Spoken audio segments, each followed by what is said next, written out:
Vamos a tomar contacto con Bogotá, Colombia. Ahí está nuestro querido corresponsal y amigo, el querido Francisco Espinel. Hola Pancho, querido. Muy buen día. Aquí Sergio Benich, Horacio Moglia. ¿Cómo va ese invierno Hola, crudo que Brasesco. tenemos? Bueno, un abrazo muy grande, Horacio Mogli, Sergio Heinitz, desde aquí desde Bogotá, Bueno, con un muchísimas clima gracias. soleado, ya empezando un diciembre mucho más cálido de esos 3 meses que nos traían de lluvias, que nos tenían locos y que tuvo pues muchas afectaciones a nivel de territorios que están muy pegados a los ríos, muy pegados a las montañas. Y hoy en día pues tenemos un serio problema que después podríamos hablar de eso también, ¿Cómo pero no? ahorita hay un ¿Qué sol temperatura bellísimo. tenemos, Francisco, en Bogotá hoy? En estos momentos 17 grados centígrados, muy soleado. Está No hermoso, es un parece, día che. hermoso, Pero 17 claro. grados, soy feliz. Y eso que es Compro tropical ahí. casi Colombia, Y, ¿no? y encima, mira, Francisco 17 grados tiene remera, camisa y puloverano. No tiene pullover, tiene un Y, lo- pullover Scott en y B. pelos en el pecho. No, bueno, ya Claro. esa es otra parte de autodefensa. Exacto. Con 17 grados yo estoy de remerita y, ¿sabes qué? Surfeando en la playa. Mirá la alegría que tendría con 17 grados. Este, Un estilo muy capitalino, este que tengo yo, Sí, es porteño, un estilo muy capitalino, pero formal. de Buenos Sí, sí, Aires, sí, sí. no de Bogotá, capitalino de porteño. Eh, Pancho querido, a ver, Dime, habló el vicepresidente, hay nuevas noticias acerca de toma por la parte, vicepresidencia. sí, toma por parte de la vicepresidencia de medidas y personal idóneo, ¿no es cierto?, para combatir el tema de inseguridad. Contame un poquito cómo viene sucediéndose en los últimos días esto. Bueno, Horacio, hay que contarles a nuestra audiencia que hace unos días el gobierno de los Estados Unidos declaró, mejor dicho, unas declaraciones que dejaron fuera de base a Colombia porque decidió sacar de los grupos terroristas a las FARC, ¿de acuerdo? Sí. Argumentando puntualmente que frente a la firma del perdón, del acuerdo de paz de La Habana, pues se había desmontado este grupo, se había transformado hacia la vida política y social. Entonces, con estas declaraciones el gobierno nacional pues tuvo que reaccionar, pero solicitó formalmente al gobierno de los Estados Unidos que a la segunda Marquetalia, que es como se llaman las disidencias de las FARC, que en estos momentos siguen delinquiendo y que siguen teniendo acciones terroristas, pues las sigan considerando grupos terroristas. Cifras puntuales, Horacio. En estos momentos, nosotros hablamos que del 85 al 2012 puntualmente, o al 2022 más bien, perdón, al 2010, perdón, estaba equivocado, más de 27.000 secuestros y por otro lado, estamos hablando de más de 150.000 muertes selectivas. Sí. Cuando un grupo presenta este tipo de actividades, en un país como Colombia se le tiene que considerar grupo terrorista. Es decir, las acciones que han cometido no pueden ser consideradas de alguna manera, pues, o no pueden o no deben obviarse, ni mucho menos dejarse a un lado para considerar al grupo ahora dentro de una actividad política. Entonces, la vicepresidente lo que nos ha dicho a nosotros es eso, puntualmente. No se puede obviar todas las acciones terroristas que cometieron las FARC durante más de 20 años y que de una manera u otra ocasionaron todo un conflicto armado que dejó más de 150.000 muertos. Eso es Francisco, puntualmente. Francisco, puntualmente también la muerte de los líderes sociales en Colombia, bueno, se los atribuían a la FARC y con esto te digo que el número fue muy alto en lo que va de los últimos 2 años. Nosotros, a medida que íbamos conociendo sobre el tema, lo íbamos difundiendo y veíamos que había temor en ciertos lugares porque era líder social y era candidato a ser asesinado. En este sentido, bueno, se lo atribuían a la FARC. ¿Esto es así? O, los victimarios en este caso eran otros sectores. Ustedes recuerdan que en su momento pudimos hablar de un tema que se llamaba restitución de tierras, Sí. ¿de acuerdo?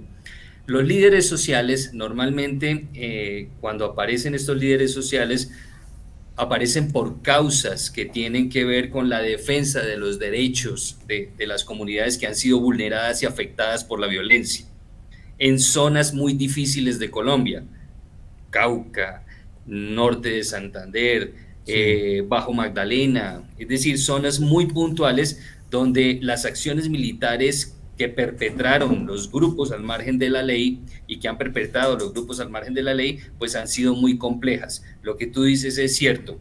Normalmente aparece un líder social y de una vez se vuelve objetivo militar para estos grupos. Exacto. Al margen de la ley. Pero tenemos que aclarar una cosa, Sergio.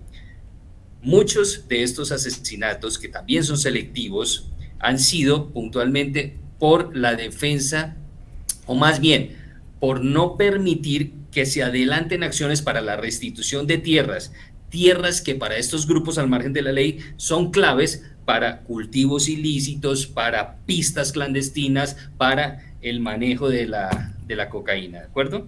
Perfecto, perfecto. Y esto que tomó así de sorpresa el gobierno nacional por parte de esta decisión de Norteamérica, pero me imagino como que habrá sentido el gobierno colombiano como una especie de, en términos políticos, hablando de suelta de manos. Pues de todas maneras, curiosamente pareciera de verdad que los hubiera cogido fuera de base, porque las declaraciones de la vicepresidente son bastante fuertes. A ver, vamos a escucharla. ¿Me permitís? Dale. Quisiera escucharla un poquito de la vicepresidenta, justamente que lo tenemos Marta ahora. Lucía Ramírez. Exacto.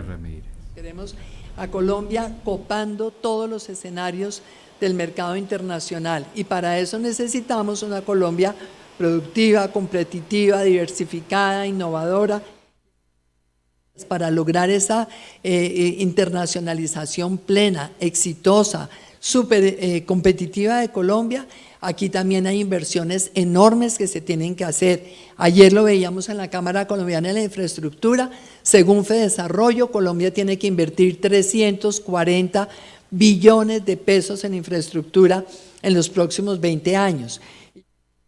Nosotros no podemos cejar en este empeño de trabajar todos los días por ese fortalecimiento del aparato productivo colombiano, y por eso es que tuvimos acá en la vicepresidencia esa iniciativa de los pactos por el crecimiento económico y por el empleo, precisamente pensando que el crecimiento que necesita la economía jamás lo vamos a lograr solamente con el mercado interno, que necesitamos ese mercado internacional para alcanzar una tasa de crecimiento que ojalá pudiéramos nosotros tener un crecimiento estable, continuo, alrededor del 5,5%, del 6%, porque eso es lo que de verdad nos permitiría a nosotros alcanzar el progreso, acabar la pobreza extrema, que es algo que nos tortura. Internacionalización e inserción sin innovación no es posible, y la innovación requiere no solamente comprar tecnología, sino también desarrollar conocimiento y desarrollar tecnologías propias.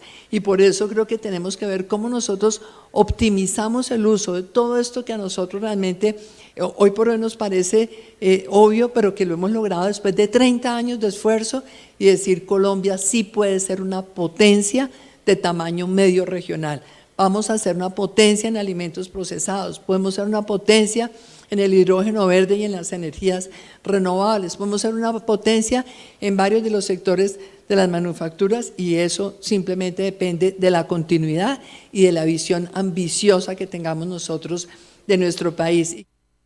La estrategia de país tiene que seguir siendo fortalecer los sectores de la producción colombiana, anticipándonos en aquellos donde vamos a tener una ventaja competitiva evidente, como ya mencionamos el hidrógeno verde, pero al mismo tiempo entender que en este momento del mundo, a nivel regional, nosotros somos la bisagra de este continente, somos la bisagra de las Américas, y que tanto para Norteamérica como para Suramérica, Colombia tiene mucho que aportar y mucho que beneficiarse. Y si hablamos de cadenas de producción, mirar cómo Colombia se vuelve también el gran centro de procesamiento de productos que se cultiven, que se produzcan en algunos de los países de este hemisferio, o también el centro logístico de buena parte de lo que se produzca en este continente y que vaya a salir hacia el Asia. Bueno, Marta Lucía Ramírez, entonces la vicepresidenta y canciller de Colombia, hablando del proceso productivo y hacia dónde quiere apuntar, ¿no es cierto?,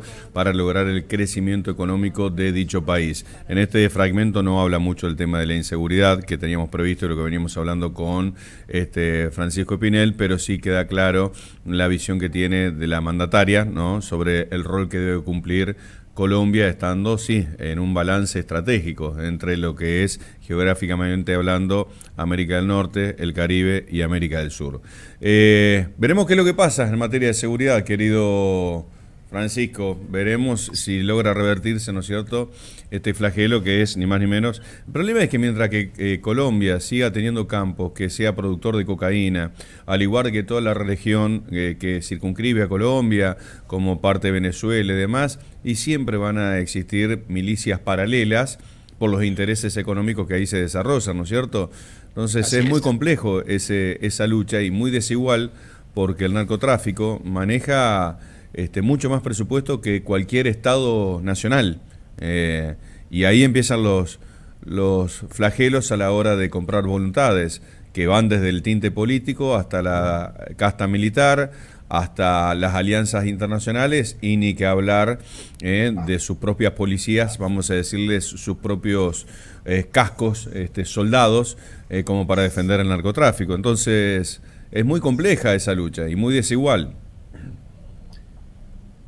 Es cierto, Horacio.